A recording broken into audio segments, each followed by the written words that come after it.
Hey, what's going on, guys? TWreckx here with a unboxing video. Now, I'm going to be unboxing iPhone 11, which just came out today, the date being September 20th, 2019. And this is actually my first time unboxing an iPhone, so if I don't seem as professional, well, that's the reason. So, let's give a look at the box here. So, right away, you can see nice red iPhone, just like the red I like to use on my car and on my channel. Now, a lot of stuff here, nose probably shouldn't show that, but just kind of a regular old iPhone box. And what's nice about them now is to have to kind of cut into it. Now, just peel away that bag. There you go. Got iPhone, box, cords, everything else you're gonna need with it. One thing I'm wondering, do they still come with headphones? Well, let's find out. So, right away, have the iPhone 11, and it is a very nice, shiny shade of red. Now, I wish the Pro and the Pro Max came in these colors. Unfortunately, does not. But, might I say, very big, nice size phone. Not too heavy, not too light. And then, let's find out what's underneath this all. So, designed by Apple in California. And it comes with this product red thing, which on the back reads that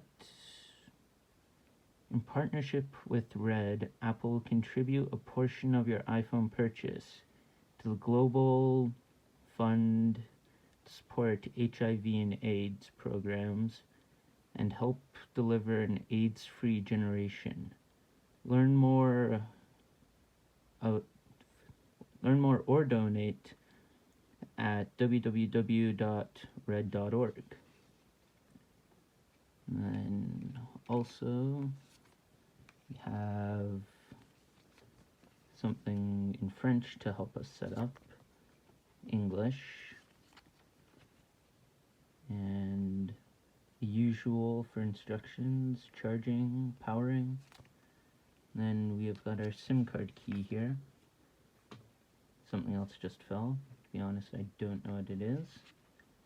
But SIM card key. And they still do stickers with the iPhones, which is nice. Surprised they still do it. Moving on, we have also got our wall plug for charging. We've got headphones, which it still does come with. And then also got our USB charging cord. Still the same from, if I remember correctly, the iPhone 5 always had this lightning cable. I wonder if, okay, it won't move anymore, so there's nothing to be under it. So I will be back in a minute with the iPhone powered on. And we are back. So let's take just a overall look at the phone. Just like the 10, the only real thing resembling the bezels being at the top. Nice red color all around. And the camera setup on the back is actually a bit different from how they had it on the 10, with the flash being to the side instead of in between there.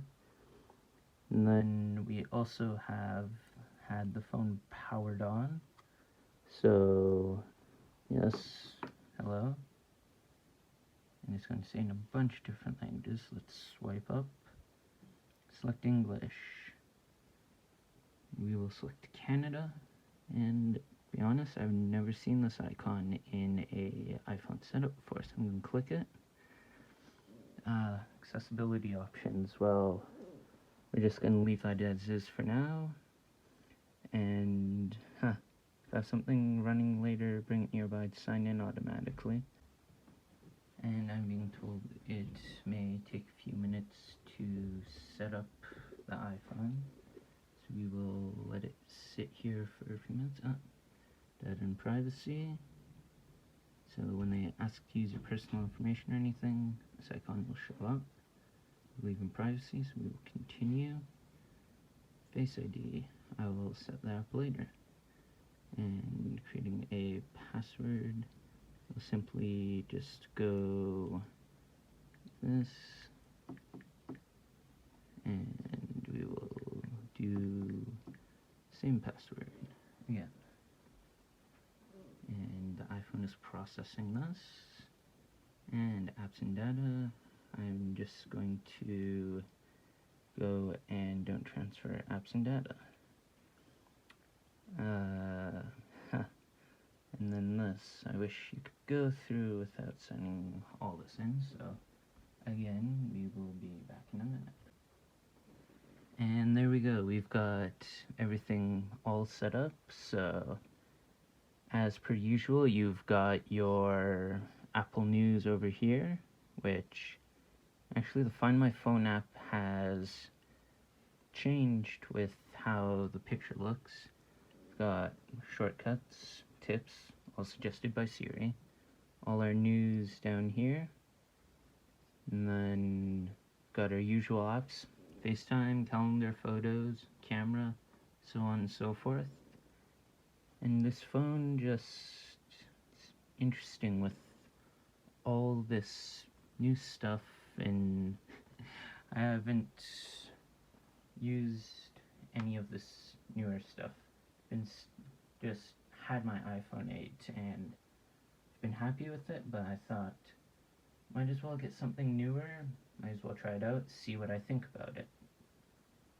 And then one thing I've always wondered is different things for the camera. So new in camera is capture outside the frame. See and capture the area outside the frame of the photo or record video to improve the composition. And there's also a new shutter button. Tap and hold the shutter to record a quick video. Drag the shutter to the left for a burst. Very interesting. And we hit continue, and the modes we have for this are photo, video, slow motion, and time-lapse, which I have all of that on my iPhone 8. And then we have portrait mode. So create a portrait with a sharp subject against a beautiful blurred background. Add portrait lighting for dramatic effects. Your photo depth information is stored and allows you to later add or change lighting effects. And then we also have panoramic. So nothing really new for the photos, but if we go, what maybe would have changed the most? To be honest, I have no idea about health. So welcome to the new health app. So for your summary, you can see your highlights, data, articles, and app suggestions. And then your highlights to get a better understanding of your data and how it's changing. And then your cycle tracking. So now you can track different things and get a different prediction on things. So we will take all this and hit done. And already with the dark mode in the background, seems that apparently I've taken 6,930 steps today, which is weird because I just turned this on. I can also send medical ID and why hearing health matters, insight into your hearing and how to look after it. Interesting, so now they give you tips also. We're not going to set up medical ID. And then browsing, just all the usual stuff. And I have to say, very new, very interesting. As always, I hope you guys enjoyed this video. I'm out. Peace.